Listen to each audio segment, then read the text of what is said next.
Welcome to the podcast, Whiskey and a Map. Stories of adventure and expeditions as told by those who live them. I'm your host, Michael Reinhart. As an adventure photographer, I travel to the world's wild places to learn about the people, cultures, and wildlife that inhabit them and bring back their stories. It has been said that many adventures and expeditions started simply with a map and a glass of whiskey, a desire to go and see the world's wild places.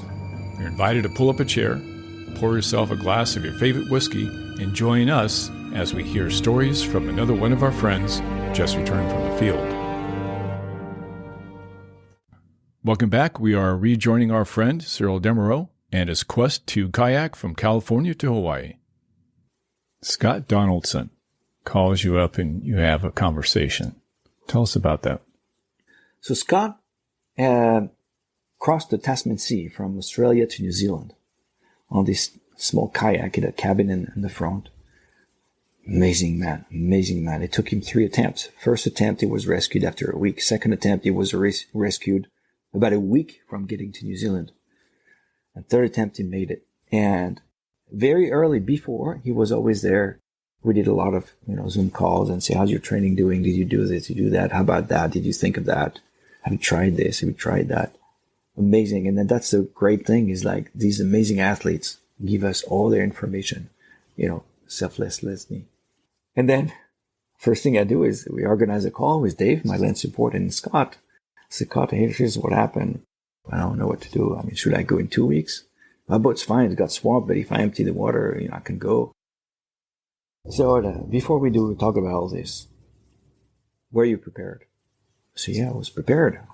My boat, first 3 days, perfect. I managed the sleep deprivation, my seasickness, did 30 miles a day. I felt strong. Yeah, but surely you were rescued. So were you prepared? And yeah, I was prepared. I slept. For 3 days, I was stuck in the cabin, but I didn't feel too fear. I felt safe. And yeah, but you got rescued. Yeah, I got rescued. When I was rescued, I did perfect. Like it was a piece of cake, not piece of cake for the Coast Guard. Bless them. So good. They were so good. But, I had all the protocol, the probe, the VHF, the flares, survival suit. Yeah, but Cyril, you were prepared. You were rescued. So were you prepared? Say, okay. Fuck. Excuse my French. Yeah, I wasn't prepared. What do you mean I wasn't prepared? No, obviously I wasn't prepared because I was rescued. And then he said, okay. Now we can start talking about how you prepare better. And that was key. That was key because I had built that certitude of being ready so strongly in my mind, because you cannot go on an adventure like this if you think you're going to fail. So I needed to be secure enough to think that I was going to do it. I was prepared enough. But somehow there was something missing. And it pushed me, just like the people that have an addiction that don't think they're addicted, right? The first thing you have a drinking problem, you have a gambling problem, you have this problem, a violence problem, whatever. And the first recovery is understanding that you do have this. And that's the mental side where, what do I do now? How do I prepare? How do I improve the boat? How do I improve my training? How do I improve the whole setup, the whole thing? So what did you do to change the way you prepare? So I had been filming everything for 3 years and trying to get, eyeballs because, hey, to finance that, you need companies to finance and they want eyeballs, they want likes, they want stuff. So I started by asking myself a question that would be my filter for everything for the next year is this what I want to do, whatever it is, going to increase the chance of success or succeed to get to Hawaii, right? So post on social media? No. Blog post, podcast? No. Okay. Yeah. People want to hear the story, but it's not going to help me, right? How about sleeping on the boat more often, 5 days at a time, not touching land? Okay. How about training in really bad weather? Yes, you got to do this. It's not comfortable, but it's getting closer to reality. And the reality is going to be what it is. The ocean doesn't care. The ocean is what the ocean does. It's a storm. It's whether you're on it or not, it doesn't care. It's a mighty, mighty strength. So then I got into a little situation where I didn't have a job because I had postponed my job. And I had to wait a year. What am I going to do? And normally, I'm a manager for a small company, up to 6, 7, 8, 9 employees. But then who was going to hire me now that a year I was going to go another 3 months? So then I decided I want to be like that diver. That diver was so good. He came on the water in control, no stress. I was stressed, like the opposite of me. So, just come in. He was trained like a professional. I want to be like that. So I went to see a friend of mine in Sausalito here in the Bay, and he said, he's a diver. He cleans boats for a living. I said, oh, well, if you want to be, you can clean boats, pay well. You can do 3 boats a day. You still have time to train. Still have time to work on your boat and improve it. Change that sea anchor setup that doesn't work. I said, okay, I'm going to be a diver. From zero, like my friends were saying, Cyril, you got a master's degree in international business. You speak 6 languages and you're going to clean algae under a boat. I see. Yeah, that's my passion. So I did this. I went under boats and I spent hours at a time in cold water. And for me, it was actually making sense because I'm going to be wet. I'm going to be cold. I'm going to be underwater. I'm going to be managing, looking up in the air and being controlled. That was a perfect training. Then I would also be doing some kayaking gigs and being taking groups out there in the Bay here and there, and consulting with a friend who needs to start a company and stuff like that. But for 1 year I did that. That allowed me to keep training. I wasn't giving up on my dream. No way. You became very, very focused. What that reminds me of is there was a story about the British rowing team, and they had lost some big race, and they were at the top of the pyramid, and it was devastating to the team. So they're getting ready, I believe, for the Olympics. And for the year prior to the Olympics, all the team members had one mantra: does it make the boat go faster? Yeah. That's where I got it from. The book is Boys in a Boat, right?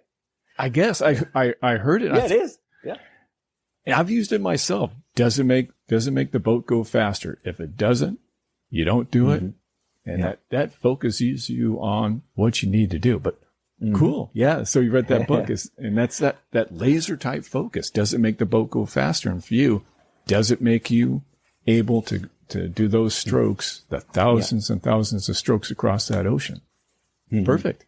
What I found fascinating about this phase of your training is when I was doing adventure racing, we'd call it adversity training. So you don't train in a nice sunny afternoon. You go in the middle of the night. You go out in the storms. And actually I got this from the Kiwis because that's how they were training. And at the time they were at the top of the adventure racing pyramid. But you took that philosophy on too. You take your kayak out in the middle of a storm. Did you not? So there was 1 week I knew the weather was going to be really bad or really strong. And it's during the summer where the wind builds up through the day. So in the morning, it's fine. And then builds up.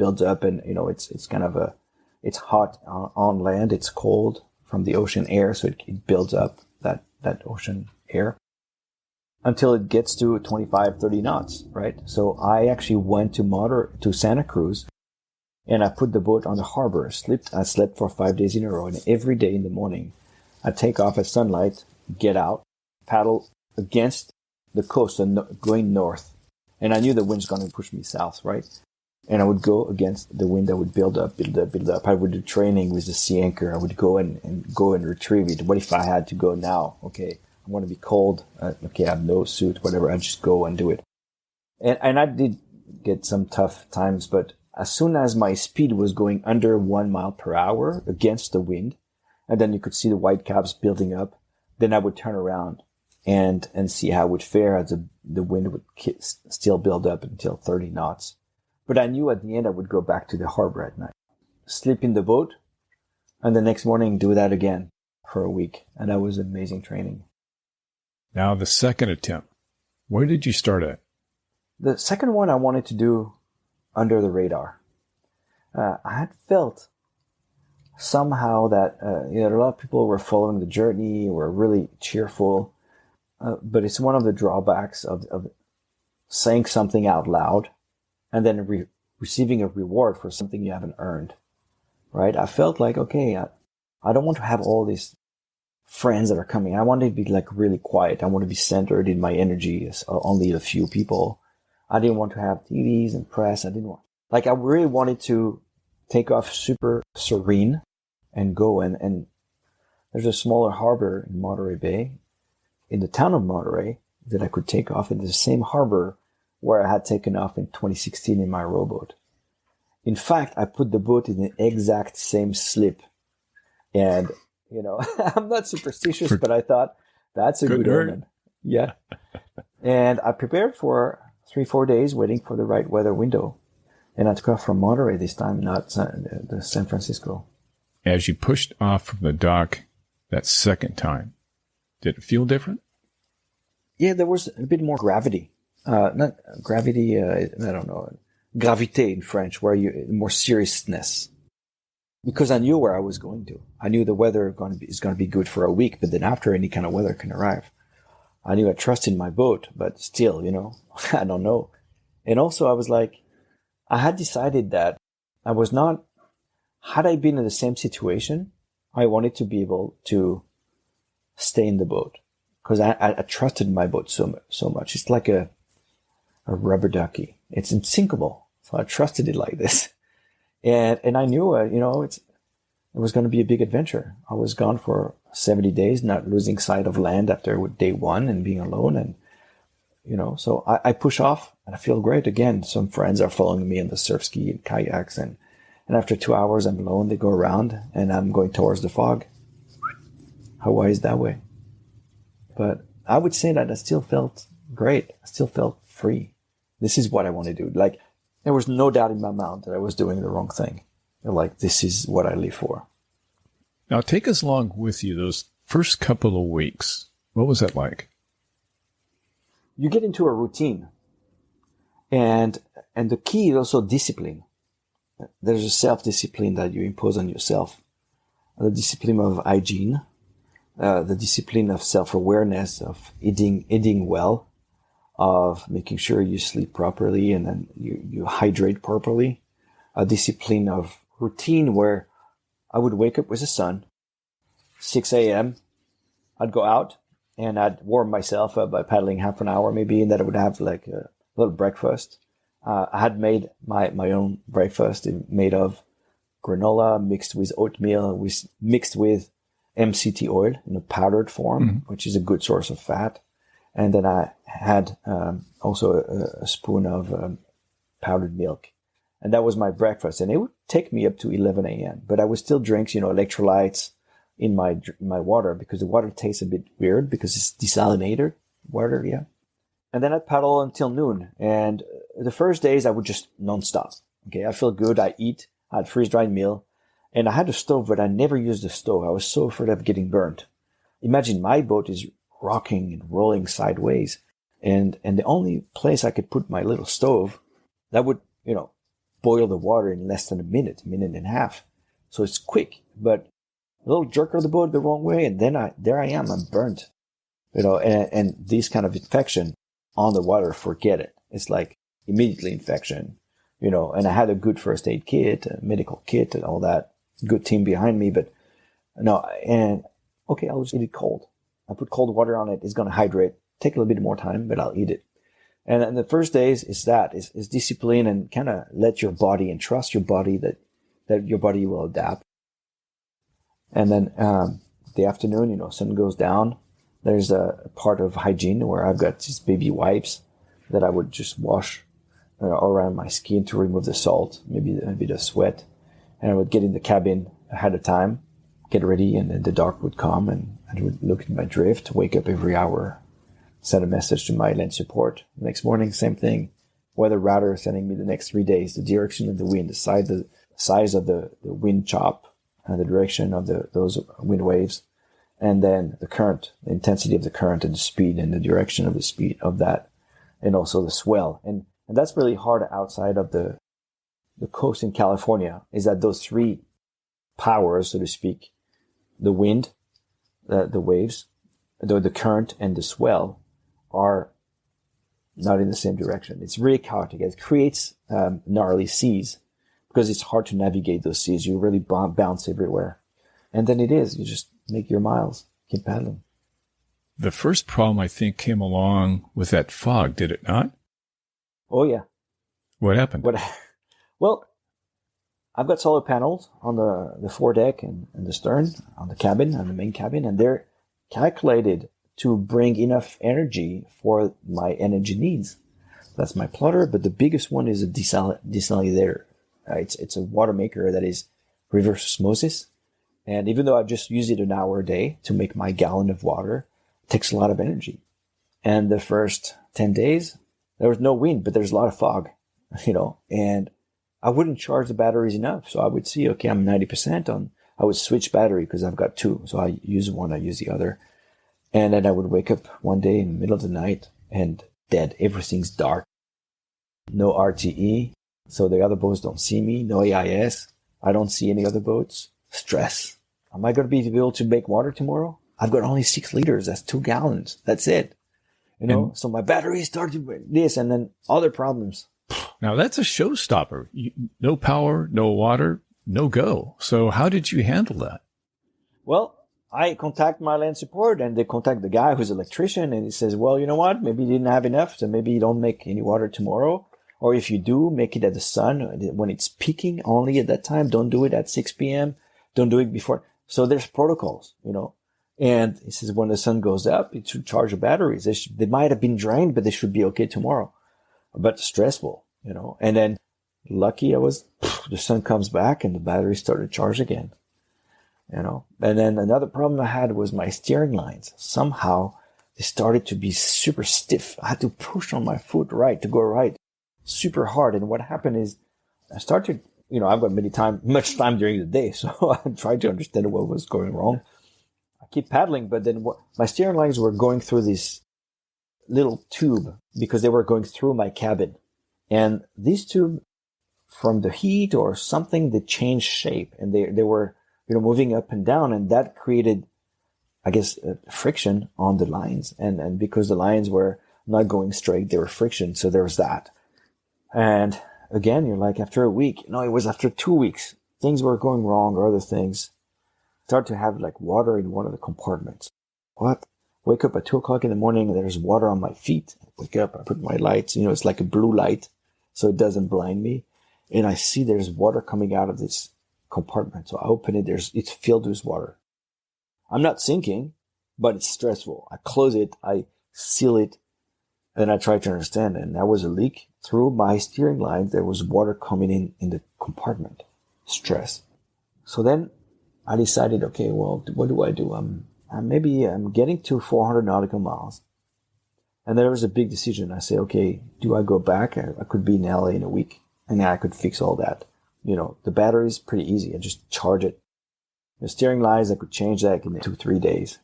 The compartment, I could empty it and fix it. And then I could start again. But then my lane support said, okay, but you really want to do this? You already did the hardest, which is leave the coast. And it took me a day. And that's when what I call the second departure. The second departure was actually the crucial moment because I was going to embrace, like, whatever happens, happens. I was going to embrace the difficulties. I was going to embrace the fixing and believing in my capacity to be able to face any problem that would happen. Because here's the thing. I could have gone back, but what we didn't talk about is my boat was built in 2019 in December. It was supposed to be shipped in 2020, but COVID was there. So I postponed 2020 to 2021, right? I postponed 21 because I was rescued to 2022. It was already 3 times that it was postponed. Like, am I going to be the guy that tries and tries and tries? And how many years am I going to try? And then the naysayers that were online saying, okay, listen, Cyril, look at your boat. Look at you. You're not strong enough. You can, like, all the naysayers were going to be right. I don't want to be the guy who tried. And then there was like a little rebellious, like I was still reasonable in the way that I was not reckless with my life, but I was to the point where I would be okay until I sink. I'm not going to give up. So my threshold for getting rescued, I pushed it back almost to the point where I would have been okay to pass, to die. And that's when it's a philosophical moment. Because you decide, okay, am I really willing to die for just an adventure? Like, what does that mean? How committed do I want to be? Well, at that point, if I recall right, it was the point where you could no longer be rescued from shore. So it was a commitment. You're beyond rescue at that point. Yeah. So, yeah, you're right. Coast Guards will come and send an helicopter or a boat up to 400 nautical miles. After that, they will coordinate the rescue, but it's going to be a container ship, right? They're going to say, hey, boat X, Y, and D, you have to go. There's been a mayday from this kayak, and he's at this latitude, longitude, go get it. So there will still be a rescue, but what is the probability? Like, I had done 400 miles. I already had problems. There was going to be 2,000 nautical miles. And once you're in the middle of the ocean, you're in the middle of the ocean. And that's, it's different. Mentally, it's so different. But I was all in. It's like a poker, like everything on the table. And now, I think that's what it takes. That's what it takes. Now, the days following that, were you mentally the same or did you change a bit? I think the whole journey I was changing and learning about myself. But one of the things is I actually created a method because I did a master's degree in international business. So I kind of know how to create a method, a strategy, or whatever. So I had a 5-point strategy to be unbreakable. And I told you about the first one is self-awareness. You have to be self-aware of how you're feeling mentally, emotionally, physically. Self-aware. Okay, I'm feeling that way, or, maybe I'm too high emotionally. I'm crying too much. Okay, snap out of it. But before you say snap out of it, you have to know that you're doing it. I have to be self-aware that I'm talking to myself for 2 hours aloud. Self-aware. The second point is self-critical. You have to be able to say, okay, this is good or bad. Is it a problem or not? Can I keep going on or not? So self-aware, self-critical. The third one is a third person that has an outside view of your behavior and that gives you an objective feedback. And you have to trust that person because they mean well. And discard them doesn't mean anything, right? And we have that. It could be on a regular day, our loved one or a colleague or children or grandparent tell you something and we discard them. So if we actually care of what they say, we should take it into perspective. If we already were self-aware of the problem, self-critical, and the third person, puts another coat of paint on that idea, then maybe it would be time to the fourth point, which is reframe your mind to change your behavior. Reframe. And that's really mental. So I created those 5 points where the fifth is adapt and execute. Change, adapt and execute. Right? So, for instance, the one I was talking about being emotional, it was exactly that. I started to, feel the oneness, I love the ocean. I love to be here. And then I was thinking about all the people that were with me because I was never alone. I never felt lonely, but people were with me. I would start to think about my mom and start to cry. Started thinking about this friend in Italy. I love this guy. Well, I started crying. And then after an hour crying, I say, okay, self-aware. You're too emotional here. You're self-critical. It's not good. And David said, okay, be aware, snap out of it if you are there. So then reframe your mind. Okay, snap out of it, do it, adapt and execute. But it could be for anything. Were you ever scared out there? Yeah, of course.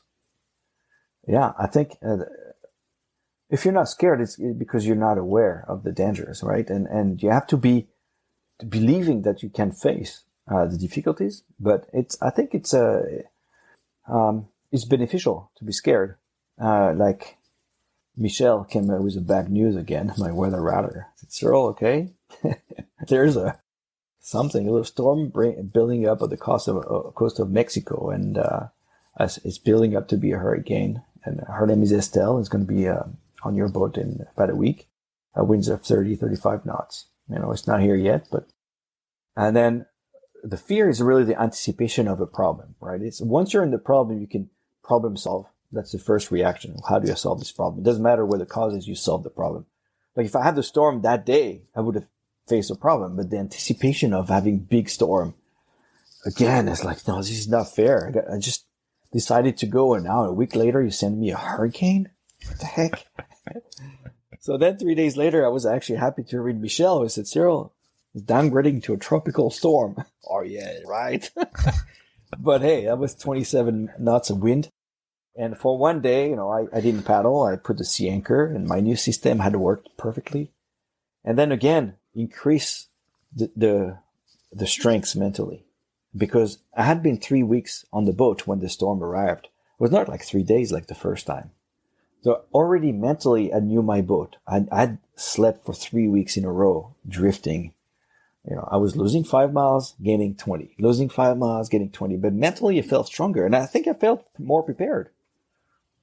And then going through that difficulty just made it a bit easier after. Okay, I've done this. Almost a hurricane. Okay, maybe I'm going to have a hurricane, but, getting better. And then I reached a trade winds where the forces start to align, the swell and the wind and the current.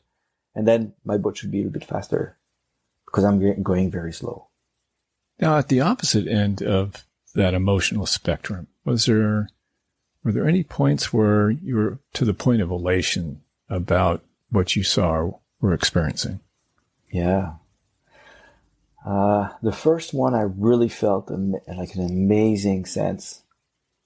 It was after 5 days, maybe after that hurricane, by the way.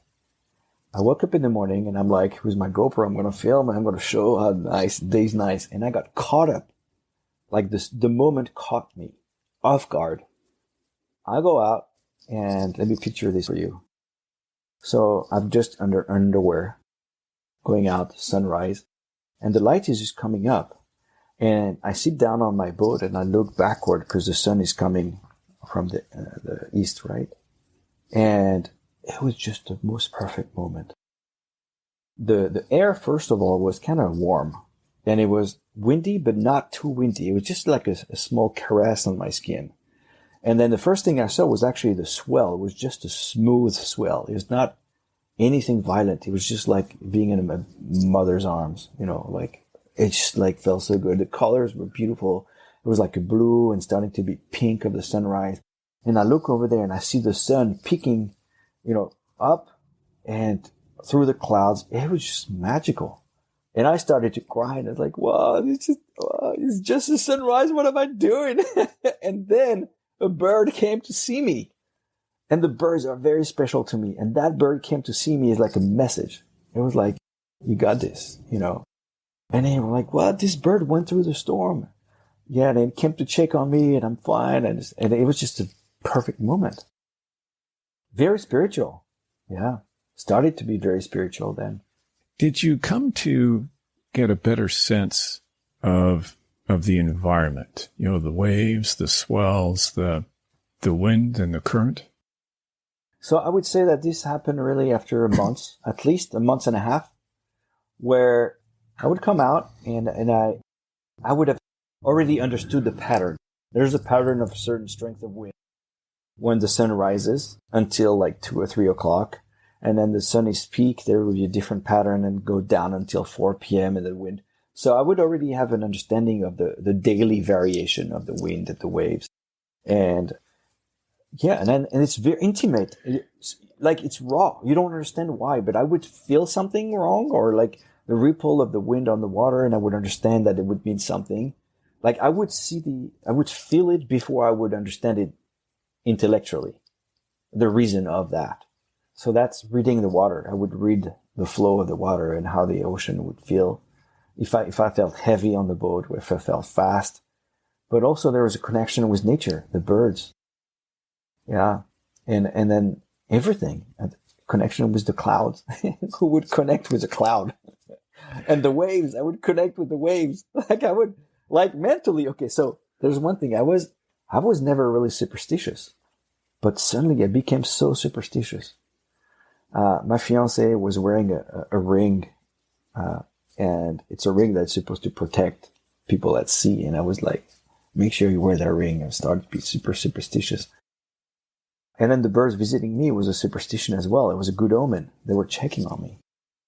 That reminds me of books I read about the Polynesian navigators, how they were so in tune with the environment, the oceans, the currents, the subtle differences in the waves or the way the clouds looked, that they were able to almost miraculously, navigate thousands of miles to a pinpoint spot on a small island. And I think you kind of experienced just a touch of what they must have learned over their lifetimes about how the sea operates. Yeah, I think it's once you're on the water, there's no distraction. You're completely decluttered, right? There's no email, there's no phone, there's no internet, there's no calendar, there's no meeting. You're just there. So all you do all day is look at nature. You look at the signs. Oh, this cloud is moving this way. It's not going to hit me with the rain. Oh, this cloud's going this way or this and that. And then, yeah, you get at a complete different pace understanding nature. Imagine you're on your front porch and all you do for 3 months is look out. You're going to see things you haven't seen before. That's what it is. It's as simple as that. What's the strangest thing you've ever seen out there? Okay. Oh, I'm still in awe of this. It's the birds. Exactly what you were saying is how do they not get lost? Every day I would see birds. So the first half, it would be the gliders. I called them the gliders. Right? So it's albatross. Albatross is the biggest of those. They glide up and down, up the wave, like a surfers, but surfing the air, and they go for miles and miles. You don't see it for like half a day. It comes back, maybe another one. It goes where, like, are they just going right everywhere they want? Like, and then you have the small version of the gliders that is tiny. It looks like a little sparrow. How is this guy like still alive, like going up and down the waves? What does he eat? They have a beak, like tiny little beak like this. What, are they looking for dead fish? What are they looking at? Like shrimps? I don't know. They're so well adapted. And then you have the medium size of this bird. They also go up and down. And then after the second half, you have the flying fish. The flying fish are being hunted by the pelagic fish, like, the tuna and the mahi-mahi. And they start to fly up. And then you see the other birds, the frigate birds, that are the biggest one, dive and they catch the fish up in the air. And the same one, you have those that are super acrobats of the air, that are medium size and they're small size. They all catch flying fish, but different size. But the birds, I just don't comprehend. How can they be day in and day out, all through the night, flying and not being lost, or being lost, but they don't care? They're so well adapted. And it means a lot because you see this, I did a Polynesian tattoo. Yes. And you could see it on the video, but on the podcast, they won't be able to see it. But I've got this one here, which is, there's an albatross. I went to this tattoo artist. He was in LA, and I had followed this guy he did like beautiful Polynesian art. And I said, okay, it was in February, 4 months before I left. And then I said, okay, I'm going to cross to the Polynesian islands. And here's the journey. I mean, I might die. It's going to be like a life-changing. And I said, Cyril, I got you. You got to imagine that guy. He's like big guy, Rasta, who was smoking his joint or something, marijuana, and he had a big pig bull and reggae music like Bob Marley. And I got you, Cyril. I got you, my brother. and he started to draw lines and those symbols and, mostly water and air. But he said, okay, I'm going to draw you that bird, because that bird, when the Polynesian culture, is a good omen. An albatross will spend 90% of its life on the water. So it considers the ocean to be its main environment. That's his life. So he's not scared. And you're not going to be scared once you're on the water, because you're going to have to become like a bird. But those birds, they always come back on land. They come back to nest. So you're going to make it safe across the ocean. So there was this perspective of the birds are going to come and protect me. And they did. Every day they come to see me. It was my friends, Some of them, I start to understand their personality. There's some that actually don't care at all. They'll just go by. Other ones, they'll come and do 2 or 3 loops, and I would say, hey, how you doing? I started to do that yell, like, yeah, yeah. And I would call them. I started my own language with them. Oh, man. Yeah, connectedness. 90 days in or so, you finally see land. Tell us about that moment. Oh, it was very intense, very a relief, because until then, even though I could see the miles shrink, I would never allow myself to think that I was going to make it, even a week away, because I knew that I could get out of the cabin and twist my ankle and I would have to be rescued. I knew that, a storm could sneak up on me and then I would have to be rescued. Like, I never give myself the opportunity to think that I was going to make it. I was keeping on my routine, eating properly, sleeping properly, hygiene. And I knew that the moment I would slack my routine, my discipline, the moment I would stop brushing my teeth, the moment I would stop putting my clothes away, the moment I stopped making water because, oh, by the way, halfway point, my water maker broke. I had to start making with a handheld water maker, 2 hours on top of the paddling to make the gallon of water I needed. That machine could break, So the moment I saw land, it was a realization that yes, I had made it because there was no way. I mean, there was one day of paddling. I had done 90 before. I was going to do it. I relieved that tension that I had put on myself to think, not done yet. But also, it's the end of a journey. It's a bittersweet moment. What I had wanted forever was to go and see the loved one that were cheering me on. I wanted to get to Hawaii. I wanted to touch land and I start to smell the land. Because out there on the ocean, it actually doesn't smell like sea. What we think is sea is actually the algae. It's usually close to the coast. Then I would allow myself to think, okay, I made it. And also, but I think it's a realization because when I say I knew it. And when I say I knew it is, when you have an ambition like this, of a project like this, you create a vision of what success looks like. And maybe you're the only one that sees that. And deep down, I knew it. And I explain it as, usually when you have a project, you think it's step 1, I do this, and then step 2, and then step 3. It's linear. We kind of see it as linear, but it's really not like this. At first, it's more like a puzzle. You have a vision in your head of what the picture should look like, but you don't really see. And then you take a piece and then you put it there. And then you take another piece and you start to see, like a face, So the vision that you have in your mind, other people can't see it because it's only you seeing the puzzle. Then you create it, and through the crossing, the picture was so clear until that day when I saw land. It's like, that's it. That's the puzzle. And I did it, and I saw it. I knew it, And who would have thought? Like, I'm a soccer player. I'm a normal guy. To do something like only 5 people had done before is just amazing. And I knew it, and I knew that I could do it. I never give up on the dream. That's what it meant to arrive. And you step on shore the next day. How did it feel to be on solid ground? Felt fantastic. The first thing was hugging people. I missed people. I didn't see a human being in 90 days. I didn't walk in 90 days. So both of them at the same time, getting on my feet and hug. My parents came from France. I had all the loved one coming from California, and then they prepared all the foods. Obviously, there was some cheese because I'm French. I had to have cheese.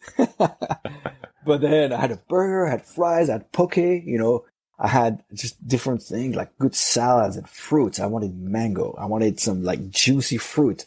So that's everything that I didn't have on the boat took a different taste. Not just, for the food, but like there could be a storm. I'm okay. I'm on land. I'm safe. I could see a bird flying. It's like, wow, a butterfly, and I hug a kid. Like everything took so much value. I got to the Airbnb and the shower, like hot shower. Oh my God. I ran out of shampoo. It didn't work. And now shampoo. And I go to bed, dry sheets, a pillow that is not wet. Oh my God. It's not rocking. It's perfect. So all these pleasures we take for granted are just enhanced, and that's really what I love. You go into this hardship willingly. And you give up all the pleasures for an idea. And then just the ocean teaches you what it is to be alive and thankful for what you have. In fact, you mentioned that there was an interview you did. You'd said that the sea, the ocean would give you answers. What answers do you think it gave you? Well, it's an answer to a question that I couldn't really answer. It was like, why do you want to do this? And in general, that's all the people ask you the same question. Like, you want to cross the ocean, but why? Like, what do you want to prove? What do you want to prove to yourself, to others? What are you seeking? Like, why? But once you made it, the question is not why, it's how. How did you do it? It changes. But for me, I didn't have a straight answer for why. Yeah, I love life.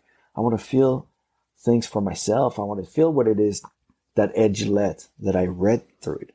And I think the ocean taught me, like the ocean said, I want to feel what it is to lose sight of shore, push the pier, leave the loved ones.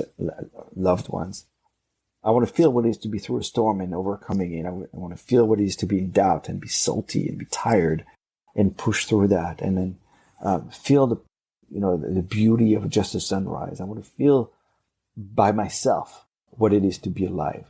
And in the end, that's what it is. It was the greatest adventure that I had ever done. I felt so alive.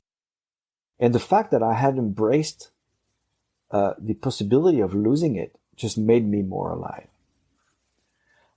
And now I think my friend from Canada, Steve, just put it the best way. He said, Cyril, those 3 months, for you, they were so long, so hard. But at the scale of your life, you're 47, 3 months is really nothing. And those 3 months, they're actually going to define the way you're going to live the next 45 years of your life. Speaking of your next expedition, December 2024, what are you going to be doing?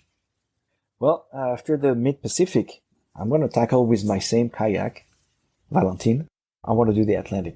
So it's the Atlantic North. It's above the equator, but there's 2 ways to do it. West to east, so that would be the North Atlantic, but the north, that's from Canada to Europe. But I'm going to do the east to west this time, which is from the Canary Islands, which off of Morocco, Senegal, and then go westbound towards Caribbeans. And I want to stop in Barbados, which is the first islands of the Caribbean. December is the best time to do it. I'm refurbishing the boat right now, just trying to work on the boat, train again. But I've got 11 months to get ready for that. That sounds like another great adventure coming up. Oh, yeah. How can people follow you? I've got a website, obviously, explaining my new adventure. So it's solokayaktheatlantic.com. Now there's another tricky website. It's my first and last name.com. So CyrilDerreumaux.com. Good luck with that. But hey, that's the name I was given at birth by mom, so I'm not changing. But obviously I've got all the social media. I'm posting regularly on Instagram and Facebook and LinkedIn. And part of the pleasure for me is actually to share everything I've learned. I really want to inspire other people to follow their own adventures. And I've got my own blog called I Really Want to Do This, my own podcast. And I'm really just saying, hey, look, what do you want to do? What is your inner fire? What is that makes you feel alive, that makes you vibrate? Do more of that. And I don't care if it's, living in Argentina or it's going around the world taking pictures of butterflies. I don't care if it's learning how to cook or playing guitar. I mean, your friends are doing poetry. Do that. It's not me crossing. I'm doing that. I'm feeling alive doing what I do, but I want to contagiate.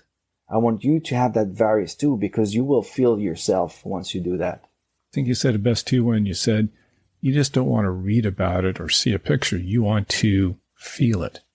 You want to feel the sun in the middle of the ocean. You want to feel the danger of the storm coming in. Is it? Yeah. Yeah, exactly. And that's what makes us unique, alive, right? And for some reason, I feel nowadays, you want something so much that you end up doing the opposite.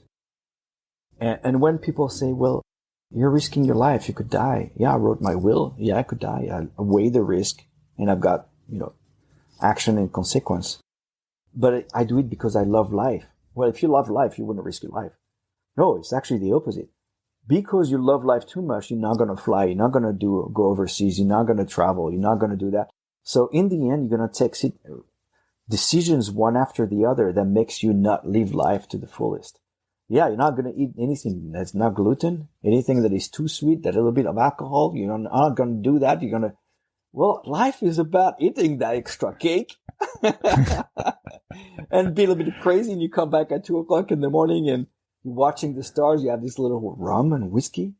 Yeah, it's not the best, but that's life, dude. Yeah, you don't want to be in danger of dying without having ever lived. I think that's the worst curse.